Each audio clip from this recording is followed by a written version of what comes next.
Hai guys, makasih udah mampir dan selamat menonton.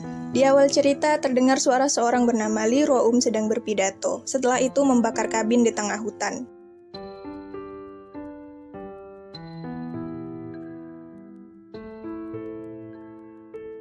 Di penjara semua orang sedang bersih-bersih, kecuali Ro-um yang asik membaca di pojokan. Seorang tahanan menegurnya, kemudian membanting bukunya. Ro-um hanya diam memperhatikan. Seorang sipir datang karena mendengar keributan. Kemudian tahanan tadi mengadukan Ro-um. Saat sipir melihat, Ro-um sedang mengelap kaca dan kemudian memarahi tahanan tadi. Saat tahanan tadi akan menegur Ro-um kembali, tahanan lain mengingatkan bahwa Ro-um ada di sini karena membunuh orang tuanya. Seorang pengacara bernama Han Mo-yong sedang berada di pengadilan dan membela kliennya. Dengan kecerdasannya, dia berhasil memenangkan kasus itu. Setelah pengadilan berakhir, seorang wartawan datang dan menawarinya wawancara agar terkenal, tapi Mo-yong menolaknya. Orang-orang memanggil Mo-yong vampir karena dingin dan tidak berperasaan. Saat berjalan, seorang anak bernama Byol tidak sengaja menabraknya, kemudian minta maaf. Setelah itu, ibunya datang dan menagih janji bahwa Mo-yong akan membantu membela suaminya. Saat akan pulang, seorang ibu bernama Seo juga mengharap bantuan Mo-yong, tapi Mo-yong berlalu pergi. Di penjara terlihat Ro-um sedang menelpon seseorang dan bertanya kapan berita itu muncul. Mo-yong pergi ke psikiater dan membicarakan keadaannya. Mo-yong adalah orang yang terlalu berempati dengan kliennya sehingga mengganggu kesehatannya. Dokter berpesan bahwa Mo-yong harus mengabaikan masalah yang dapat mengganggu pikirannya serta menjauhi orang yang hanya memanfaatkan kebaikannya saja. Di penjara saat Ro-um sedang makan, tahanan tadi menatapnya kemudian membuang makanan Ro-um. Tapi Ro-um hanya diam kemudian pergi membersihkan diri. Mo-yong ada di pengadilan dan memandang ke tempat Ibu Seo biasa berdiri. Seseorang datang memberitahu informasi Ibu Seo, tapi Mo-yong pergi meninggalkannya.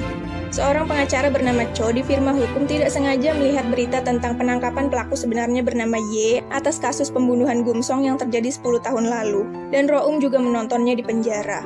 Di kantor, Mo-yong sedang membaca berkas Ibu Seo. Pimpinan memberikan tugas pada Cho untuk membela Ye, tapi ia menolaknya. Mo-yong datang dan menawarkan diri, tapi meminta bantuan Cho untuk menangani kasus Ibu Seo.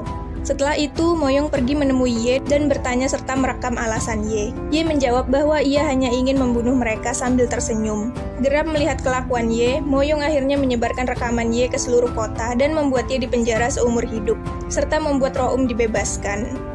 Saat Ro-um akan meninggalkan penjara, petugas memberikan pakaian yang dititipkan Mo-yong, kemudian Ro-um memakainya. Ketika Ro-um di luar, Mo-yong menunggu kemudian berkata bahwa ia senang nama baik Ro-um telah pulih setelah itu pergi. Ro-um berjalan di tengah keramaian, kemudian berhenti untuk makan ramyeon. Di kantor, pimpinan berkata bahwa Ro-um ingin Mo-yong menjadi pengacaranya untuk gugatan kerugian. Mo-yong kemudian menemui Ro-um di kafe. Ro-um menceritakan kesedihannya selama di penjara dan menangis. Saat Mo-yong kembali dari mengambil sesuatu, dia melihat gelagat aneh Ro-um dan mulai curiga. Mo-yong pun mulai menyelidiki Ro-um. Dia menemui Ibu No. Ibu No berkata bahwa Ro-um adalah psikopat. Pada hari pertama Ro-um di penjara, Ro-um menusuk leher seorang sipir yang menyuruhnya menghabiskan makanannya. Setelah itu, Mo-yong mendatangi penjara tempat Ro-um dulu. Kemudian seorang polisi bercerita bahwa Ro-um adalah anak cerdas, namun impulsif, agresif, suka menipu, dan tidak punya hati nurani. Dan polisi itu percaya bahwa Ro-umlah pelaku Gumsong sebenarnya. Ro-um pergi ke kantor polisi untuk bertemu petugas percobaannya. Kemudian petugas itu menyuruh Ro-um menemuinya jam 8 malam, setelah itu Ro-um pergi. Ro-um akan pergi ke kasino, namun sebelum itu, ia pergi ke beberapa toko mewah dan berpura-pura sebagai polisi untuk mendapatkan barang-barang mereka. Setelah itu, ia memakainya dan pergi ke kasino. Di kasino, ia menipu orang-orang di sana dan mendapatkan banyak uang. Setelah itu, ia mengembalikan barang-barang yang ia pakai ke masing-masing toko. Saat pulang, petugas percobaan ada di sana dan curiga dengan tas yang dibawa Ro-um.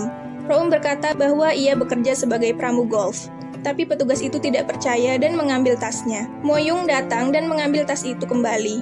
Petugas itu berkata bahwa baginya Ro-um adalah sumber bahaya, kemudian pergi meninggalkan mereka. Setelah itu, Mo-yong membuka tas itu dan kaget melihat uang banyak berceceran dari dalamnya.